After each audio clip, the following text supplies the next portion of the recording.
En busca de oro llegaron, de la tierra se adueñaron, a muchos negros masacraron.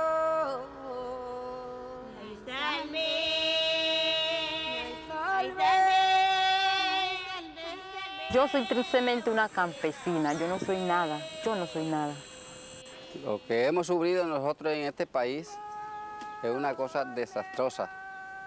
A todos los seres humanos nos da miedo, pero a veces hay que decir la verdad, cueste lo que cueste.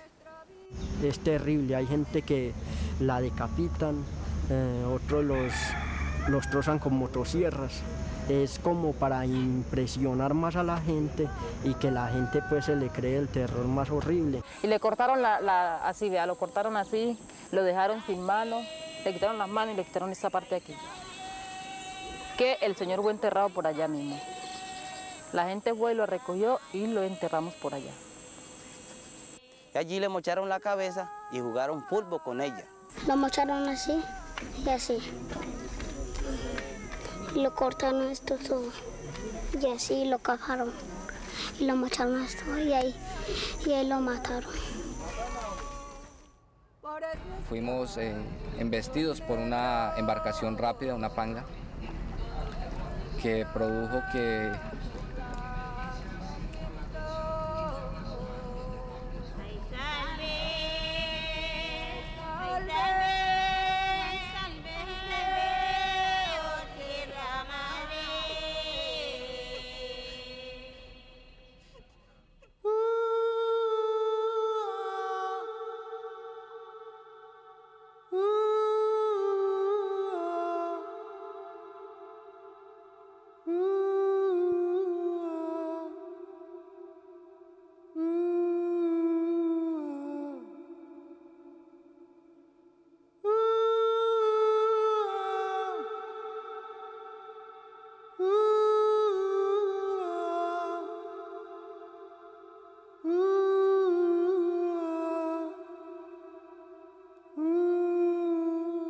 Íñigo y Jorge Luis son como una bandera, como unos iconos de nuestro compromiso y defensa por la dignidad humana en esta tierra, los derechos humanos.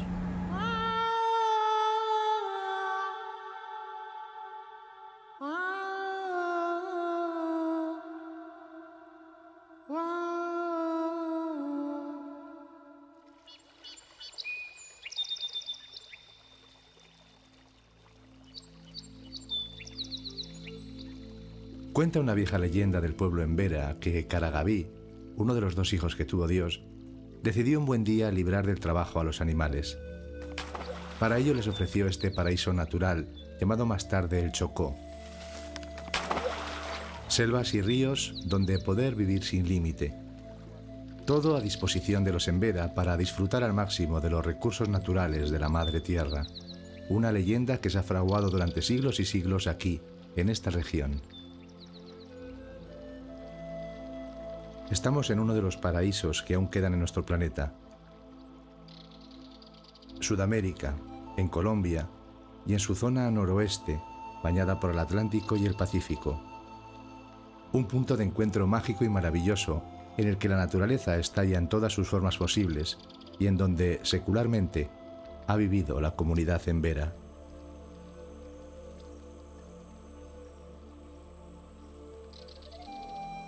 Los indígenas emberas nos consideramos hijos de la tierra, hijos del río.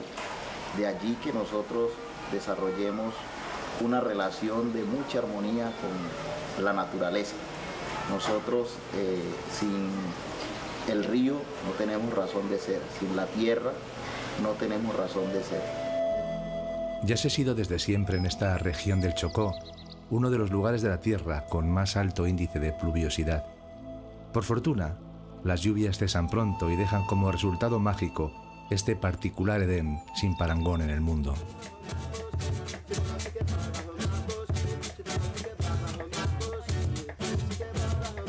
Los emberas, pese a los presagios bondadosos de sus leyendas, han sido objeto permanente de colonización, en el pasado por los europeos y posteriormente por los propios colombianos. Con todo, los miembros de la comunidad que han sobrevivido a los renglones torcidos de la historia han sido capaces de mantener sus propias referencias culturales, en muchas ocasiones en un particular sincretismo con otras influencias.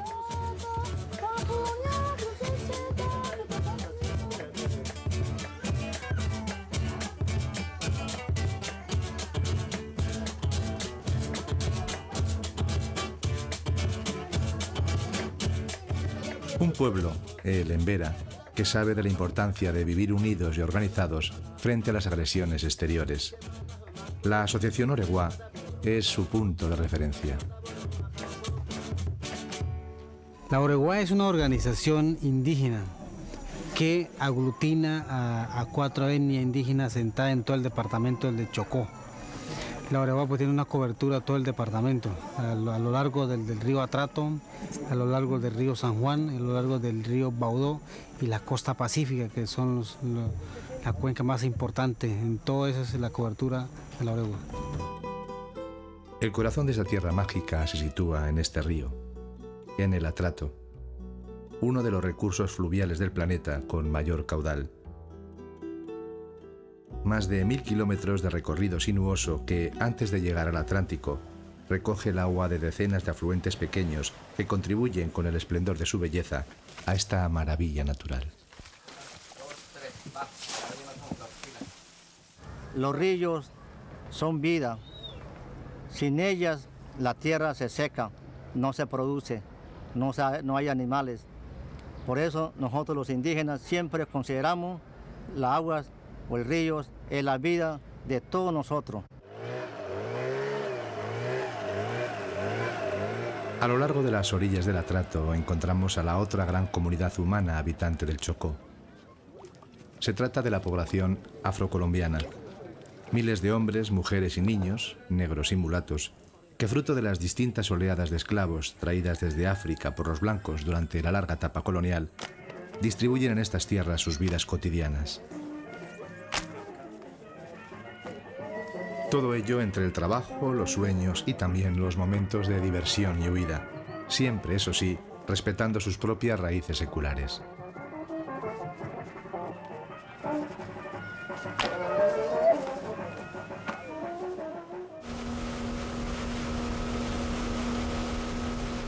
Al igual que los Embera, los miembros de la comunidad afrocolombiana, sumidos en la pobreza, conocen bien la importancia del trabajo colectivo y de la organización.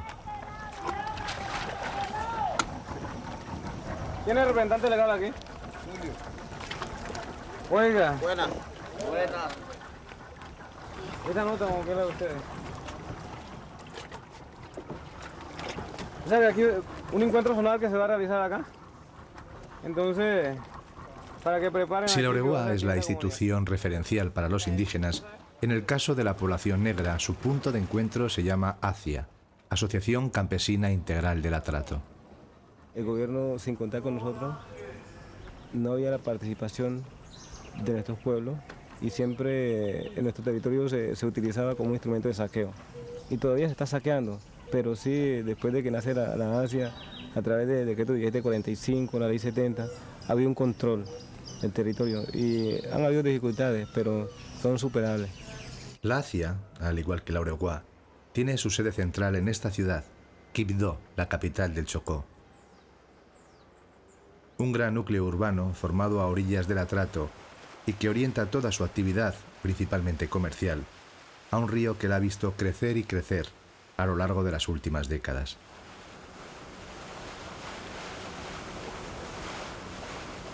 La mayor parte de los 100.000 habitantes de Quibdó son afrocolombianos, aunque en sus calles también se pueden ver emberas que, al igual que muchos campesinos negros, se han visto obligados a abandonar sus tierras seculares tras el azote de la violencia en los últimos años del siglo. La violencia tiene sus causas. Esta región pacífica es una región rica en recursos naturales de toda índole. Es una región de mucha importancia estratégica. También tenemos que decir que es una región que se caracteriza por tener los índices de pobreza más altos del país, de analfabetismo y de problemas de salubridad. Pero al gran capital, a los intereses nacionales e internacionales no les interesa esta realidad, pues ven como prioritarios intereses para esta región, viabilizar proyectos petroleros, mineros y megaproyectos viales y de infraestructura. ¿Cuáles serían estos megaproyectos? En primer lugar, un canal interoceánico que comunique el Atlántico con el Pacífico mediante una carretera, una vía férrea y un oleoducto, creando en ambos océanos dos grandes superpuertos. Paralelamente, la ampliación de la carretera panamericana. Asimismo, la construcción de diversas centrales hidroeléctricas y nucleares, un gran complejo industrial, el aumento de la explotación maderera y minera en la zona, y todo ello bajo el estricto control y vigilancia de una gran base militar situada al sur del Chocó. Vemos que la región en estos momentos presenta una perspectiva de la globalización, pero entendida desde la lógica del capital, la corrupción, el narcotráfico y la confrontación armada. Esto lo que propicia realmente es una violación de los derechos humanos colectivos de los pueblos indígenas y de las comunidades negras. Así pues, y pese a sus peculiaridades propias, ambas comunidades, la negra y la indígena, tienen al menos 3 puntos en común: su pobreza, el ser prácticamente ignoradas por el gobierno colombiano y el estar sometidas indiscriminadamente y en función de los megaproyectos diseñados para la zona a la violenta actividad de los grupos paramilitares, las denominadas autodefensas campesinas. En la diócesis de Quibdó hemos hablado de esta cuestión con Monseñor Jorge Iván Castaño, la máxima autoridad de la Iglesia Católica en la región y una persona sumamente comprometida con los sectores sociales más desfavorecidos. Los paramilitares son la reacción de la extrema derecha que quieren que el país continúe como está. Y justamente ellos son financiados por los dueños del capital, por los grandes terratenientes, los grandes ricos y los comerciantes. Y pienso que indudablemente eso agrava esta confrontación armada. A partir de mediados de los años 90, la crueldad y el sadismo de las masacres paramilitares comienzan a extender el luto a lo largo y ancho del río Atrato y sus afluentes, como muchas otras zonas de Colombia. La instalación de retenes en los cursos fluviales y las carreteras y los asesinatos indiscriminados pasan a convertirse en una terrible realidad cotidiana. Un hecho que va a obligar al desplazamiento masivo de miles y miles de campesinos. Estamos hablando de una profunda tragedia, de pueblos sencillos, humildes, trabajadores que en un momento se encuentran amenazados, tienen que salir con lo poco que tienen a otro sitio, prácticamente sin ninguna protección, sin ninguna seguridad. Y se encuentra sobre todo la ausencia del Estado, que parece que no existieran los desplazados para ella. Para mí vemos para la Iglesia que los desplazados es el ser humano maltratado, pisoteado, ignorado.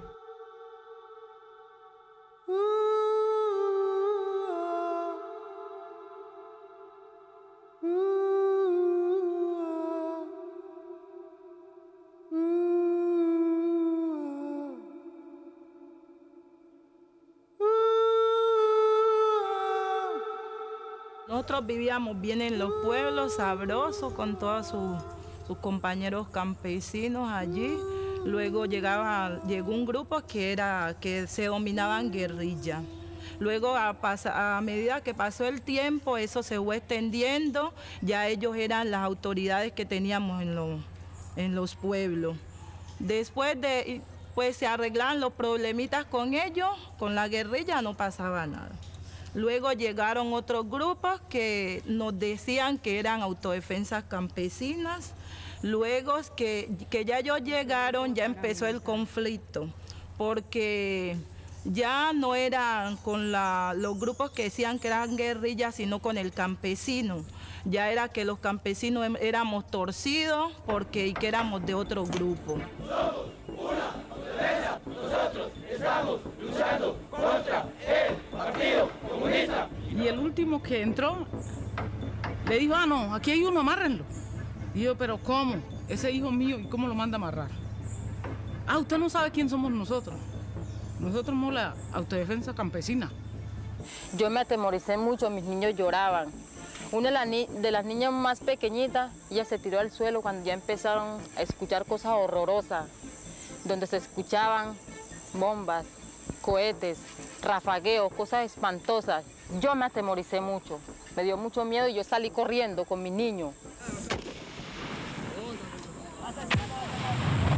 Sonaban los tiros más cerquita, entre más rato sonaban más cerquita. Y después iba una muchacha, se llama Nancy, iba corriendo para arriba.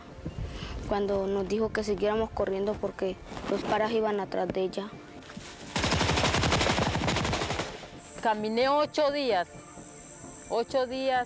subiendo filo, sin descansar, donde apenas no encontramos agua. El agua que tomábamos era agua que caía del cielo y se hacían los pocitos y eso lo recogíamos para tomar. De esa misma agua le hacía a mis niños. Mis niños llegaron deshidratados. Y ahí mandaron la mano al bolsillo uno y sacaba guasca para amarrarle las manos y yo cogía la guasca y se las botaba atrás. 5 guascas sacaron y 5 se las boté. Que sí que a lo último lo cogieron y lo pararon porque estaba enfermo y le metieron la mano por aquí y bajaron con él. Y yo le metí la otra mano y bajé íbamos los 3. A orilla del río Curvarado masacraron a 6 personas a tiro y a pedradas. Después que lo mataban a tiro, entonces le daban con piedra, le achichaban la cabeza. A otro le mochaban la cabeza, le cortaban el cuello. En una segunda incursión mataron al negro Zapata, a Guillermo Zapata. Y allí le mocharon la cabeza y jugaron fútbol con ella. En lo que han transcurrido de este año, pues se han asesinado 15 indígenas.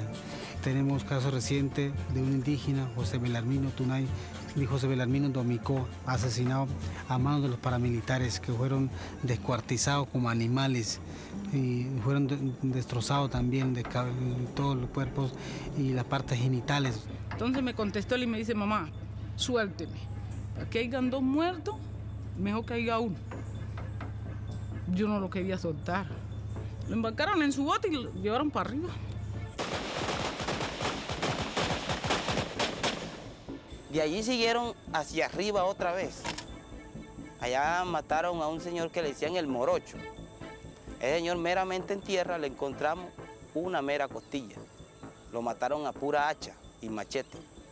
A otros los rajaban y por encima del estómago, que quedara pues por ahí todo deteriorado. A otros los mochaban con hacha, dejando sus pedazos tirados, uno por aquí y otro por allá.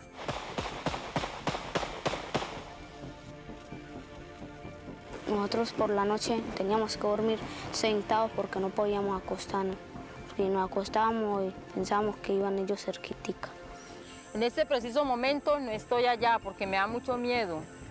Yo esto no me ha pasado y yo todos los días me acuerdo. Mis hijos me lloraban mucho. Y entonces esta situación no la aguanto. La estoy aguantando, pero no creo que la soporte porque estoy mal.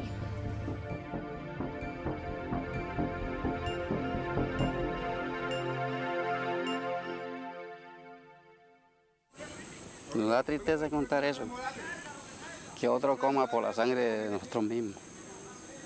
Que gente que han dejado de coger la cachita de la rula podía asesinar, ganarse un sueldo y venía a asesinar a uno para ganarse su salario, su vida, sus aguardienticos, sus cosas. Y más sinvergüenza son los que pagan eso, ellos son los causantes de eso. Nosotros nos da mucha tristeza eso, que otro viva de la sangre de nosotros. Si alguien está persiguiendo a un enemigo, va donde está el enemigo. Y ellos van es donde están los campesinos desarmados, donde la gente está trabajando, a asesinarlos. Ellos no persiguen guerrilla, porque inclusive cuando saben que la guerrilla está en un lugar, no van ellos. Inclusive la guerrilla sí va a buscarlos a ellos, pero ellos no van donde está la guerrilla. Atención, presenten. ¡Art! Descansen. ¡Art! Selva del Chocó, campamento del Ejército de Liberación Nacional, una organización guerrillera histórica que lleva combatiendo al Estado colombiano con las armas en la mano desde hace ya más de 3 décadas. De ideología guevarista y con distintas influencias ideológicas, entre ellas el cristianismo del compromiso, los militantes del ELN mantienen un duro enfrentamiento con los grupos paramilitares a los que identifican abiertamente con el Ejército Nacional y con la policía. 2, 3.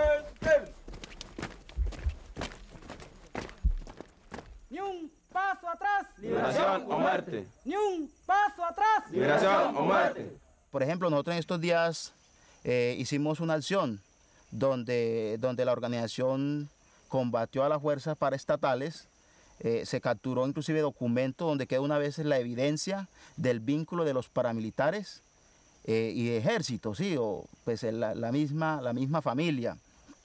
Y eso, aquí concretamente hablarle uno al indígena, al paisa, al negro, al pueblo como tal acá, pues es echarse mentira, porque por ejemplo en Totunendo conviven juntos, ¿sí?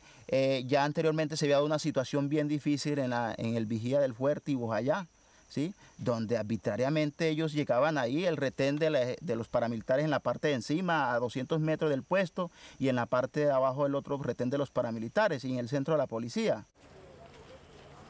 A lo largo del medio atrato, este pueblo, Vigía del Fuerte, se había convertido en el verdadero baluarte de los grupos paramilitares.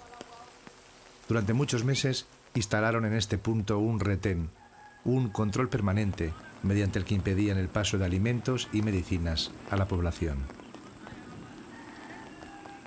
En este tiempo, una pequeña avioneta se convertiría prácticamente en la única posibilidad de contacto entre los pueblos de la zona y el exterior.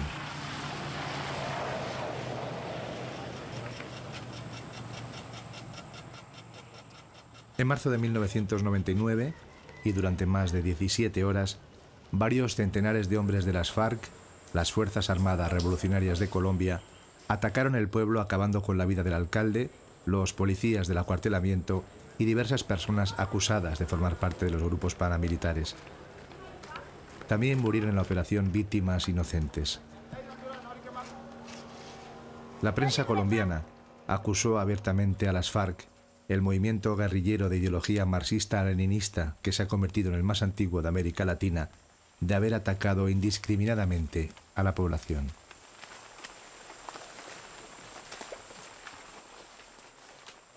La toma de Vigía del Fuerte, la razón que motivó ese hecho es la presencia de los grupos paramilitares que, apoyados con la policía de guerra sucia que allí vivía, entonces se dedicaron a asesinar muchísima gente que bajaba o subía, y alguien la señalaba de colaborador de la guerrilla o de guerrillero o de persona del común que vivía aquí simplemente en las áreas donde está la guerrilla. Entonces se dice que los paramilitares desaparecieron más de 600 personas aquí en Vigía del Fuerte, las cuales eran tiradas al atrato. Es cierto que los grupos paramilitares ya no están en Vigía del Fuerte.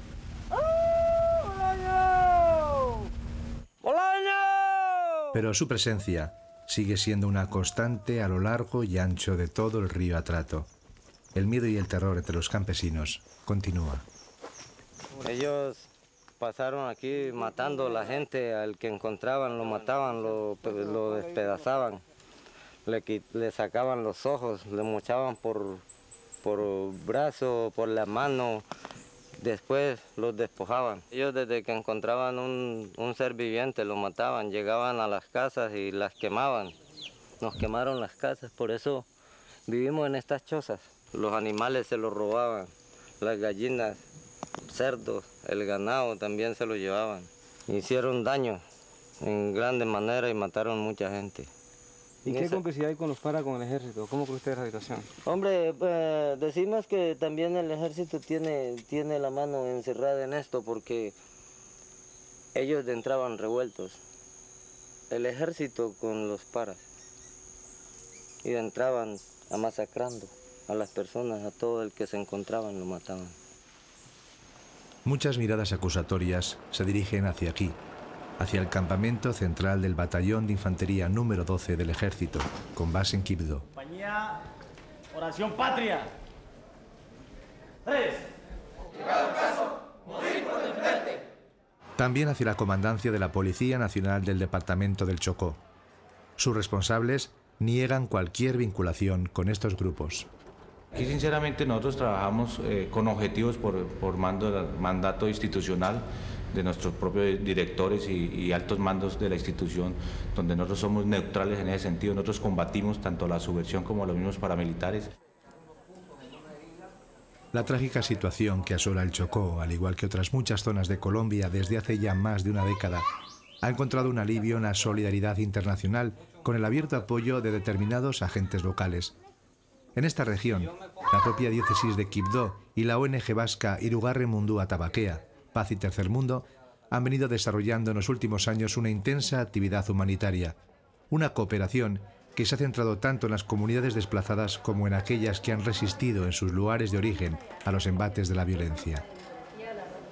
Irugarre Mundua Tabaquea, Paz y Tercer Mundo, llegó al área del Medio Atrato, en el Chocó, a finales de 1997. Los propósitos de esta presencia fueron desde un principio apoyar a las comunidades afrocolombianas, a las comunidades indígenas en Vera, Huaunán, de este departamento, que vienen siendo víctimas de la violación sistemática de los derechos humanos y los derechos de los pueblos. Motivo por el cual Irugarre Mundua Tabaquea decidió desde esos inicios apoyar los esfuerzos por la resistencia en los territorios, por acompañar a las víctimas de la violencia a través del desplazamiento y por fortalecer los procesos organizativos que contribuyen a la reivindicación de los derechos colectivos, como lo dicen los mismos pueblos indígenas del Chocó, por la unidad, por el territorio, por la cultura y por la autonomía.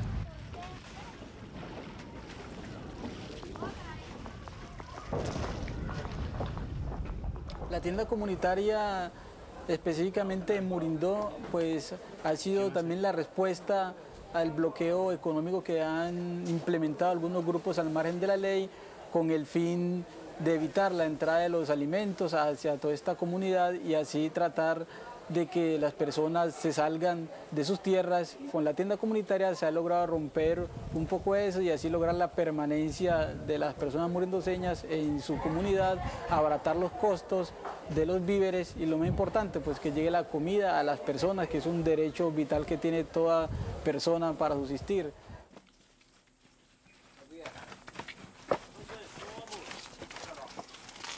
Aquí son las únicas 3 casas que quedan del pueblo que hace unos años fue quemado por un grupo de paramilitares. Aquí la gente continúa con todo un trabajo de reconstrucción. A partir de una ayuda internacional, ayuda humanitaria, se ha apoyado a las comunidades con alimentos y con algunos equipos para reconstruir nuevamente sus viviendas. Ya la gente comienza todas sus actividades, mire que ya hay una nueva esperanza y nuevo ánimo en este pueblo. La gente espera que esos momentos de horror no se vuelvan a vivir en estas tierras. Dale, dale, dale, dale.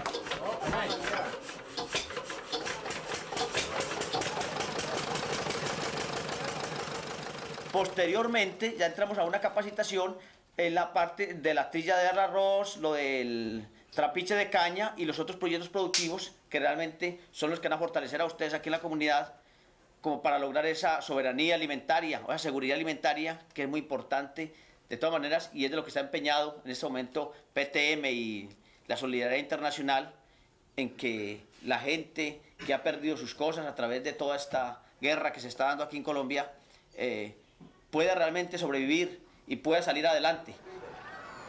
Junto a las comunidades en resistencia, la labor solidaria de PTM y la diócesis de Quibdó se ha extendido también a la población desplazada a los núcleos urbanos. En Quibdó, en este coliseo habilitado ahora como gran vivienda colectiva, pese a su precariedad, centenares de familias desplazadas continúan malviviendo desde hace más de 2 años, soñando todavía con el regreso a sus tierras de origen. No tenemos de qué coger, tenemos los hijos, no pueden estudiar. Nosotros también con deseos de estudiar los adultos y no podemos porque ¿cómo lo hacemos cuando no tenemos de qué vivir? Yo no vivía así como estoy. Yo vivía siempre, poco más o menos, pero se comía a la hora que era. Y ahora, hasta sin cenar, en veces me acuesto. Pensando y los pelados pasando trabajo y, mejor dicho, no tengo ni casa para vivir. Con el hecho que yo soy desplazada, yo no puedo tener igualdad con las personas directamente de aquí a Quibdó. Pertenecemos como un tinoco de basura. que contagiamos. Y eso son cosas que yo creo que eso es discriminación de una persona. Llegamos aquí dos y también cargamos miedo porque allí conseguimos a la autodefensa y venimos huyendo de esos problemas y todavía los conseguimos acá, entonces tenemos miedo que sigamos con la misma situación.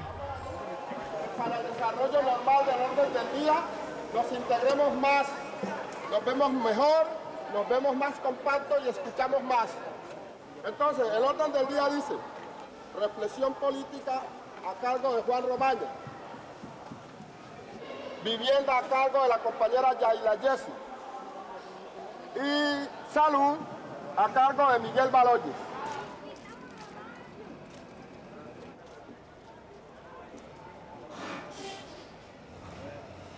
Hay otros muchos desplazados que han tenido todavía peor suerte. La huida del terror les ha llevado hasta esta gran metrópoli, Medellín, capital de Antioquia, la región colombiana limítrofe con el Chocó. ¿Qué está sucediendo acá en Medellín? Acá la mayoría de los desplazados estamos viviendo en algunos ranchos inhumanamente, sin servicios públicos, no hay trabajo, entonces todo toca hacerlo por medio de la comunidad.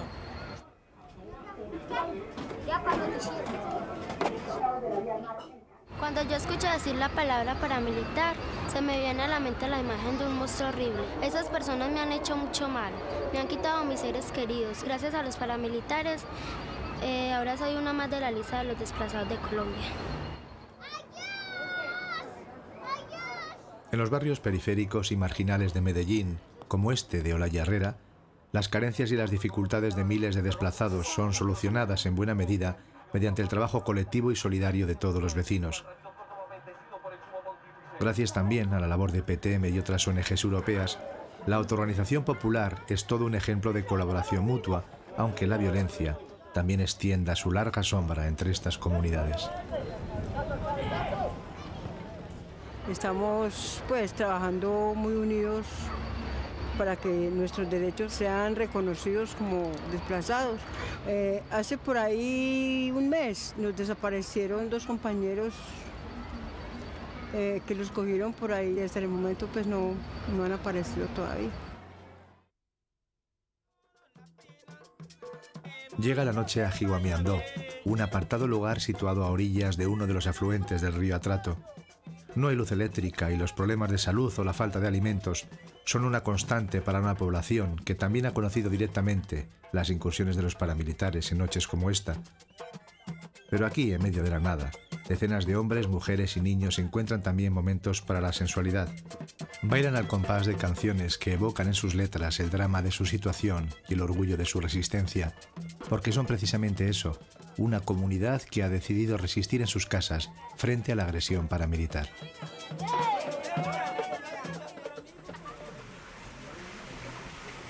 Pese a quien pese, el ejemplo de Jiguamiandó se extiende a lo largo y ancho de la sinuosa geografía del Chocó. Así, otras comunidades como esta, constituida por decenas de familias emberas, ha decidido retornar a sus tierras después de muchos meses de vivir diseminados por las montañas.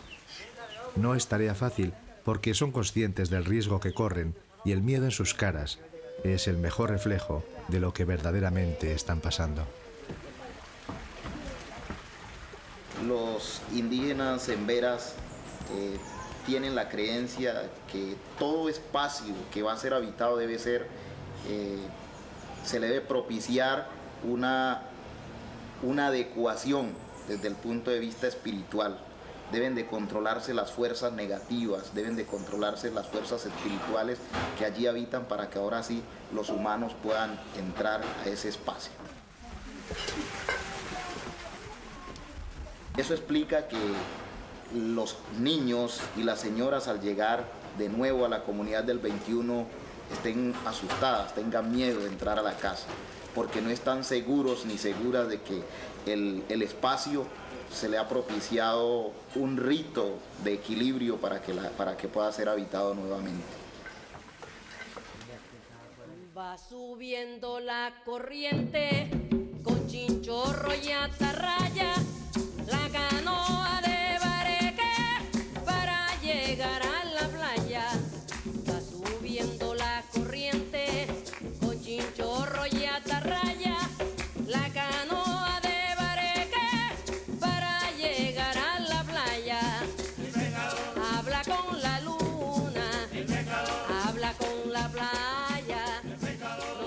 Río Atrato, un paraíso de la biodiversidad, sumido ahora en la tragedia de la violencia paramilitar. En los últimos 5 años, más de 10.000 personas han sido desplazadas y cerca de 600 han sido salvajemente asesinadas por el único delito de vivir en su tierra, la tierra de sus antepasados. Nadie ha quedado ajeno a este castigo indiscriminado, hombres, mujeres o niños, afrocolombianos o emberas. Tampoco la propia diócesis de Quibdó y la ONG Irugarren Mundua Tabaquea, Paz y Tercer Mundo.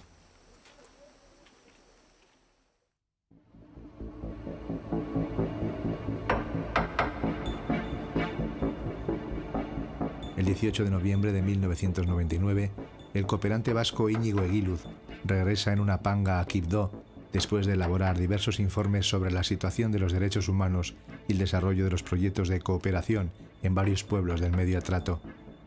Junto a él viajan en el bote representantes de la Corporación Jurídica Libertad, de la diócesis, campesinos. Al llegar a Bellavista se suben a la embarcación el sacerdote Jorge Luis Mazo y otros vecinos del pueblo que quieren viajar a la ciudad. Ocupan el bote 10 personas, pero a la entrada de Quibdó les espera una potente lancha con un grupo de paramilitares que colisiona con ellos. Íñigo y Jorge Luis mueren ahogados tras caer a las crecidas aguas del Atrato. La panga vistió la parte delantera del bote donde veníamos, un bote mucho más grande que este. Venía en este lado Íñigo y sentado más o menos a esta misma distancia Jorge Luis.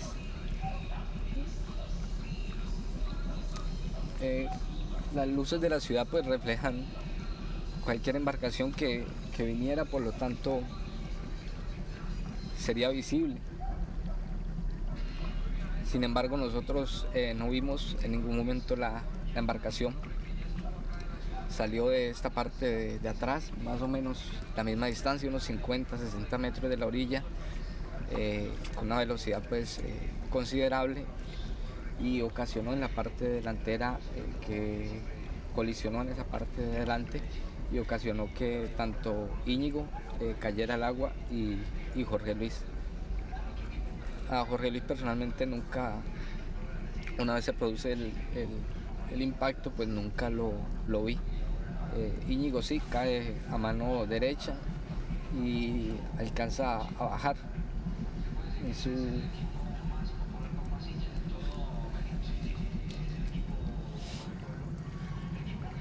a medida que va bajando. Por varias ocasiones me llama.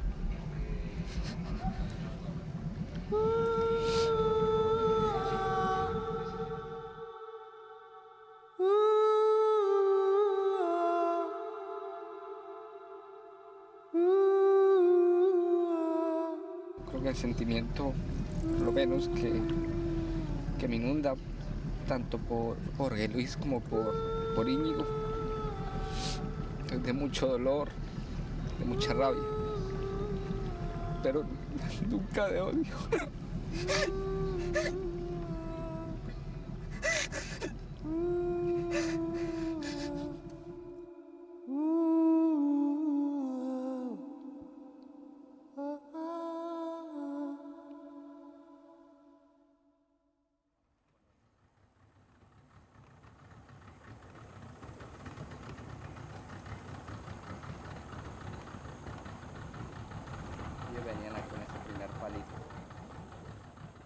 Llegué al lugar de los hechos, allá en el barrio Kennedy, como media hora después del choque que se produjo.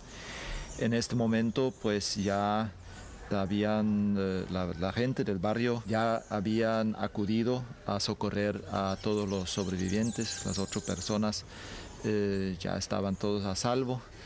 Y también una parte de la carga, las canecas, algunos bolsos los habían rescatado. Precisamente los bolsos de los 2 difuntos fueron rescatados, mientras que otros se perdieron. La policía estaba en este momento ahí y yo enseguida pregunté por el comandante para preguntarle qué medidas estaban tomando. Y pues él no salió con mayor respuesta.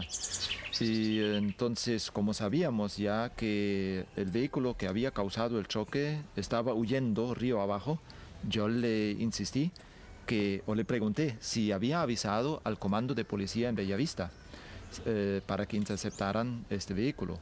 Y entonces él me prometió que lo iba a hacer. Pero el día siguiente nos dimos cuenta de que no hicieron nada. Por lo menos a las 11 de la mañana del día siguiente este vehículo pasó por el comando de policía de Bellavista sin ni siquiera a ellos hacerle seña para que pararan. Esa muerte o ese accidente, llamémoslo así, sucedió más o menos aproximadamente a las 8 de la noche. Y aquí se cuenta con reglamentaciones por parte de la fluvial del río Atrato de que se debe transportar embarcaciones o lanchas o pangas, como llaman aquí en el sector, de 6 a 6 de la tarde.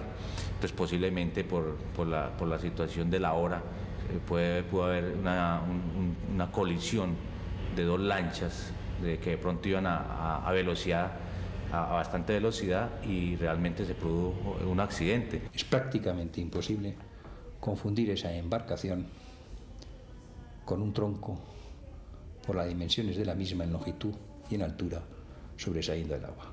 A la misma hora, en el mismo lugar de los hechos, en las mismas condiciones climatológicas, no es posible. Por lo tanto, hay que deducir hasta el final las responsabilidades que hubiera lugar y llevar a los autores o coautores, tanto intelectuales como materiales, al banquillo, que es donde deben estar. Y en eso estamos trabajando con las autoridades colombianas. La labor de quienes ejercen la defensa de derechos humanos en Colombia pues es una labor bastante complicada. Si partimos del hecho de que el 100% de los casos de violación a los derechos humanos permanecen en la impunidad, al igual que podemos decir hoy, permanece en la impunidad el caso de Íñigo Eguiluz y Jorge Luis Mazo. Eso que quiere ser presentado como un accidente, eso no fue un accidente. Y queremos que los culpables, sobre todo no solamente los culpables o autores materiales, sino intelectuales, sean castigados. Porque este país está así tan violento por el alto índice de impunidad.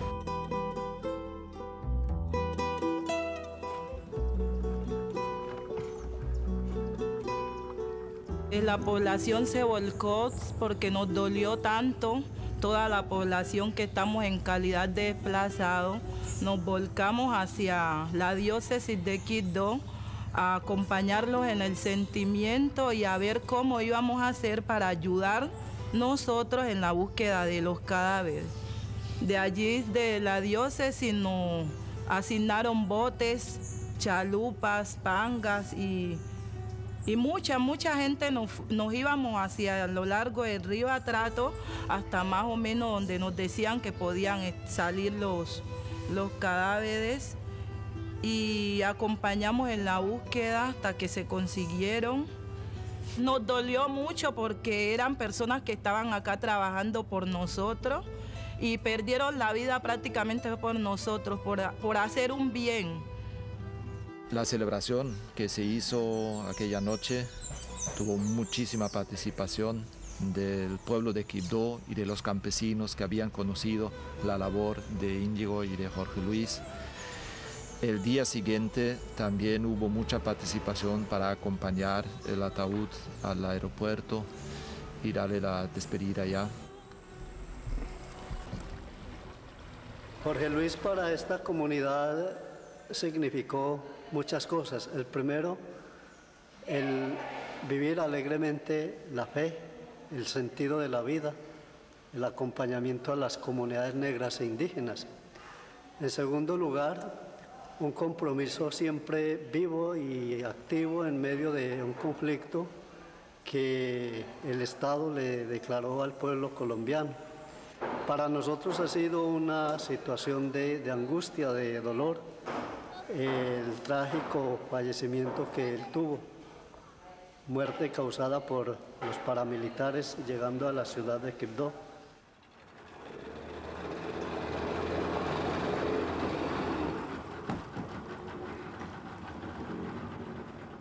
Jorge Luis Mazo era un sacerdote joven, hacía 4 años había sido ordenado, lo había ordenado. Su familia, una familia cristiana, sencilla, trabajadora, un hombre realmente de profunda alegría, de gran equilibrio y de un compromiso muy profundo con el pueblo.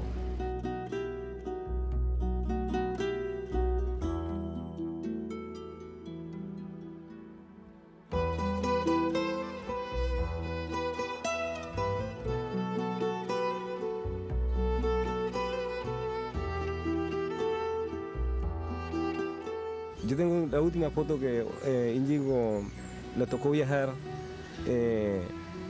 con la última ayuda humanitaria.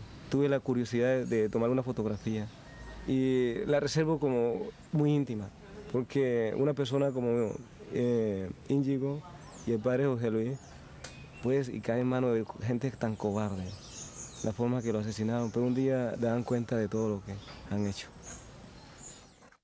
Bueno, yo le hacía tortas de huevo a Íñigo, se fue y quedó de regresar Íñigo otra vez a la vereda, entre 2 meses, cuando recibimos el golpe al regreso, que lo falleció. Íñigo era una persona muy colaborador según con nosotros, se prestaba lo más que podía, muy amable y nos estimaba y a donde iba nos recordaba.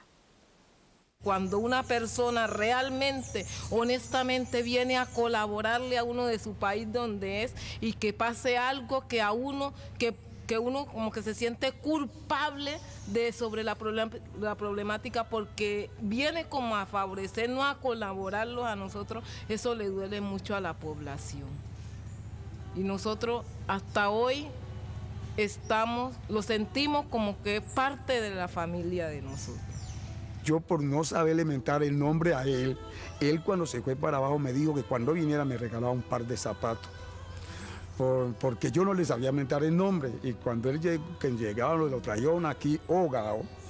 Fue tanta la nostalgia que me dio que yo me tocó ir hasta el aeropuerto a ayudarlo a embarcar al avión. No cabía el cajón en el avión, lo bajamos otra vez y allí abrieron y lo metieron, inclusive que a mí me cayó agua de él encima y yo me sentía con esa nostalgia porque él me había dicho a mí que cuando vine de allá me regalaron un par de zapatos porque yo no le sabía decir el nombre y nunca se lo pude decir. Era muy buena persona con nosotros.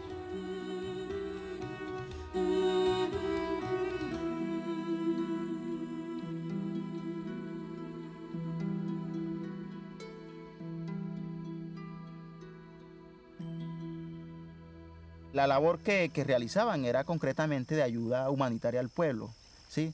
Tratando de allanar un poco lo que el Estado ni nadie ha sido capaz de brindarle a ese pueblo que no tiene ninguna clase de respaldo. Es decir, que acá quien plantee ayudar a alguien, de solidaridad a alguien, es decir, está condenado a muerte. Ese hecho nos ha fortalecido la fe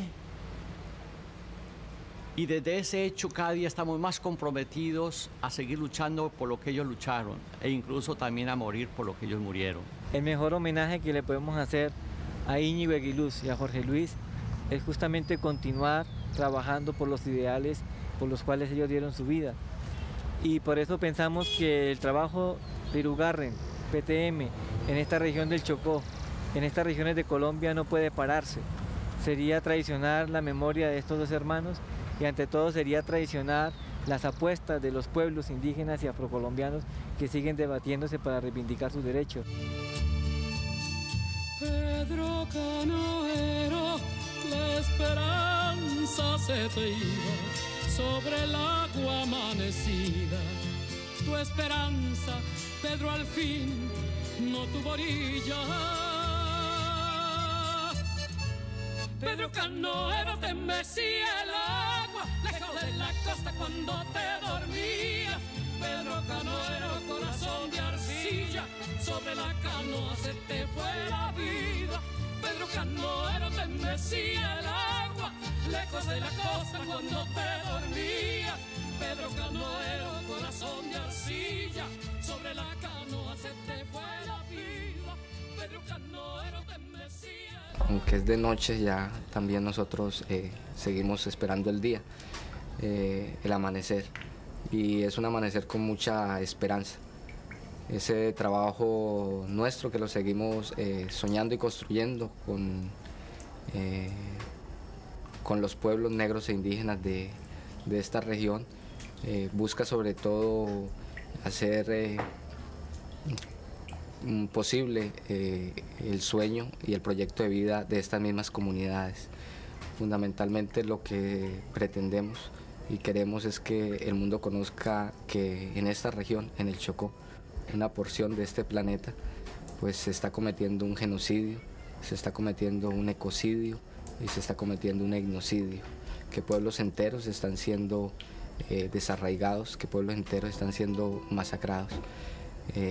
Razón por la cual Íñigo y Jorge Luis dieron su vida, pero también cientos y cientos de campesinos, indígenas, hombres y mujeres siguen entregando su vida por defender el territorio, por defender la biodiversidad, por defender una tierra para todos y para todas.